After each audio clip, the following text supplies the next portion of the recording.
भारत में बौद्ध धर्म को नया अपनाकर क्या भारतीयों ने कोई ऐतिहासिक भूल की?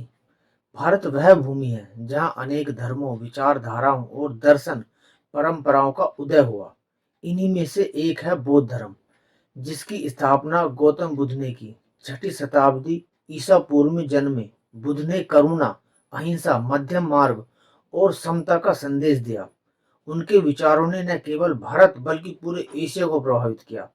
आज जब हम देखते हैं कि बौद्ध धर्म चीन, जापान, थाईलैंड, श्रीलंका और म्यांमार जैसे देशों में व्यापक रूप से प्रचलित है, तो यह सवाल उठता है, क्या भारत ने बौद्ध धर्म को व्यापक रूप से न अपनाकर कोई ऐतिहासिक भूल की? बौद्ध धर्म का उदय और प्रभाव। बौद्ध धर्म का जन्म भारत में हुआ। बुद्ध ने कर्म कांडों, जातिगत भेदभाव और अंधविश्वासों के विरुद्ध आवाज उठाई। उन्होंने कहा, दुख का कारण तृष्णा और उसका निवारण अष्टांगिक मार्ग से संभव है। उनका संदेश सरल, तार्किक और व्यावहारिक था। इसी कारण उनके जीवन काल में ही अनेक लोग उनके अनुयायी बन गए। बाद में अशोक ने बौद्ध धर्म को अपनाकर उसे राज्य के संरक्षण दिया। अशोक के शासनकाल में बौद्ध धर्म भारत की सीमाओं में से बाहर भी फैला। उनके द्वारा भेजे गए धर्मदूतों ने श्रीलंका और मध्य एशिया तक बुद्ध का संदेश पहुंचाया।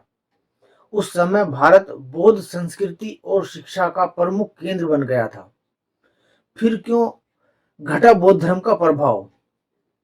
इतिहासकार मानते हैं कि समय के साथ बौद्ध धर्म का प्रभाव भारत में कम होने लगा। इसके कई कारण बताए जाते हैं। बौद्ध धर्म का धीरे धीरे पुनः हिंदू परंपराओं में समावेश हो जाना, राज्य के संरक्षण का समाप्त होना, विदेशी आक्रमणों के दौरान बौद्ध विश्वविद्यालयों और विहारों का नष्ट होना, समाज में पुनः जातिगत संरचनाओं का मजबूत हो जाना। हालांकि यह कहना पूरी तरह सही नहीं होगा कि भारत ने बौद्ध धर्म को न अपनाया। वास्तव में बुद्ध के विचार भारतीय संस्कृति में गहराई से समाहित हो गए। अहिंसा, करुणा और सहिष्णुता जैसे मूल्य भारतीय समाज का हिस्सा बन गए। क्या ऐतिहासिक भूल थी? यह प्रश्न विचारणीय है। यदि हम कल्पना करें कि भारत में बौद्ध धर्म बहुसंख्यक धर्म के रूप में स्थापित रहता, तो संभवतः समाज में जातिगत समानताएं कम होती। बौद्ध धर्म का मूल सिद्धांत समता और मानवता पर आधारित है। यदि इन मूल्यों को व्यापक रूप से अपनाया जाता तो सामाजिक भेदभाव की समस्याएं शायद कम होती। इसके अलावा बौद्ध धर्म शिक्षा और तर्क पर बल देता है। प्राचीन भारत के बौद्ध विश्वविद्यालय जैसे नालंदा और विक्रमशिला विश्व प्रसिद्ध थे। यदि यह परंपरा लगातार फलती फूलती रहती तो भारत ज्ञान विज्ञान के क्षेत्र में और भी अधिक प्रगति कर सकता था।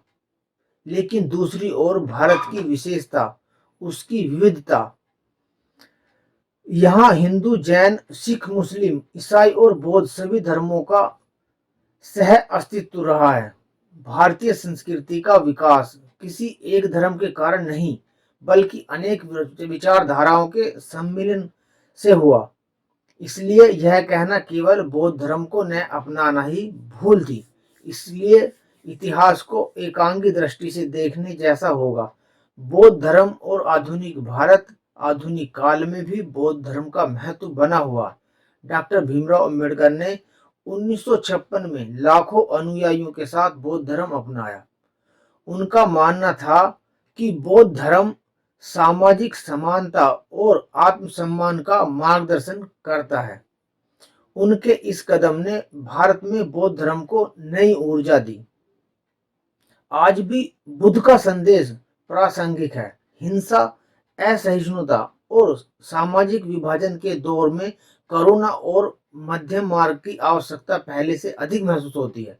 भारत ने भले ही बौद्ध धर्म को राष्ट्रीय धर्म के रूप में न अपनाया हो, लेकिन उसके मूल्यों को संविधान और लोकतांत्रिक व्यवस्था में स्थान दिया है, जैसे समानता, स्वतंत्रता और बंधुत्व। निष्कर्ष अंततः यह कहना कठिन है कि भारत ने बौद्ध धर्म को व्यापक रूप से न अपनाकर कोई भूल की। ऐतिहासिक कई जटिल कारणों से बनता है। बौद्ध धर्म को भारत की मिट्टी में जन्मा और यहीं से विश्व फैला। भले ही आज भारत में बौद्धों की संख्या कम हो, लेकिन बुद्ध के विचार भारतीय जीवन दर्शन का अभिन्न अंग है। यदि भूल शब्द का प्रयोग करना ही हो तो शायद यह कहना अधिक उचित होगा कि हमने बुद्ध के मूल संदेश करुणा, समता और तर्कशीलता की पूरी तरह व्यवहार में नहीं उतारा। वास्तविक आवश्यकता किसी धर्म विशेष को अपनाने की नहीं, बल्कि उन मानवीय मूल्यों को अपनाने की है जो समाज को अधिक न्यायपूर्ण और शांतिपूर्ण बनाते हैं। इस प्रकार भारत ने बौद्ध धर्म को न अपनाकर कोई स्थायी ऐतिहासिक गलती नहीं की, बल्कि उसकी शिक्षाएं आज भी भारतीय संस्कृति की आत्मा में विद्यमान है। चुनौती यह है कि हम उन शिक्षाओं को अपने आचरण में कितना उजागर या उतार पाते हैं। धन्यवाद। जय भीम, नमो बुद्धाय।